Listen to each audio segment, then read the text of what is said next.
Hi YouTubers, it's Smoking SC77. Again, for the first time today, first video, over to the usual. This is part 4 in my series, my new series, on history of tobacco pipes. Okay, part 4. If you hear some noise in the background, that's just the wind. It's incredibly windy out here today, where I live, so even though I'm inside right now, in my room, you can actually hear the wind from outside, so don't mind the wind. Anyway, so 18th century pipes. 18th century. Last video we did 17th century pipes. Okay, 18th century pipes. These are pipes in the 1700s. So, okay. In the beginning of the 18th century, I always mix it up. In the beginning of the 18th century, there was some pretty exciting stuff with pipes, Meerschaum was discovered, anywhere between 1720 and 1750, I've read as early as 1720, Meerschaum was discovered, but as late as 1750, so more like 1750, so I'm not sure of the exact date. If anyone knows, you just let me know, through comments or something like that, personal messages. So, also, in the early 18th century, the ban on snuff was repealed by the Pope, by the new Pope, Benedict the 13th.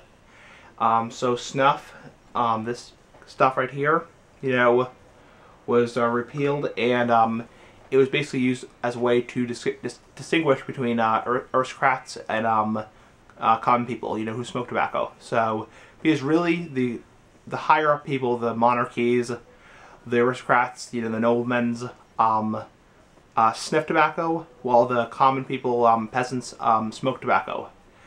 And by this point, people were also smoking crude cigars, not crude cigars, but primitive cigars, cigars that wouldn't look like cigars nowadays, handmade cigars, but primitive cigars. From Spain, that's really where cigars, started, was Spain. Well, it really started in Cuba, but I mean, they started to be made in Spain. So, what else is the 18th century? I always mix that up.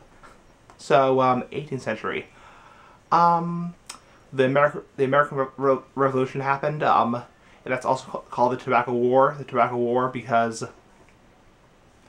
Benjamin Franklin gave France, I think it's 5 million pounds of Virginia tobacco, 5 million pounds of Virginia tobacco, or something like that, something huge like that, like a huge amount of baccy, huge amount of baccy. I don't know. It was on the Modern Marvel show on tobacco. I don't know. I don't remember the exact number, but so France could help with the American Revolution to basically finance it. So, what else happened in the 18th century? Finally got it right. I finally got the date right. So anyway, not a whole lot. I mean, honestly, better clay pipes were made. One thing I did want to show you guys, just hold on a sec. I'm going to show you guys. By the 18th century, this is the kind of pipe that would be used. So you can tell by then, if you look at the comparison between a common 16th century pipe, like this one, this is a common 16th century pipe, or early 17th century pipe, to this one right here, this pipe right here, huge difference. So there's much better clay pipes made. Much better clay pipes made as of the 18th century. I swear now we got that right. So, anyway, that's what I think about the 18th century pipes. Next video will be 19th century pipes, 19th century, and that's about it. So peace and bye, see you later, and that's about it, bye.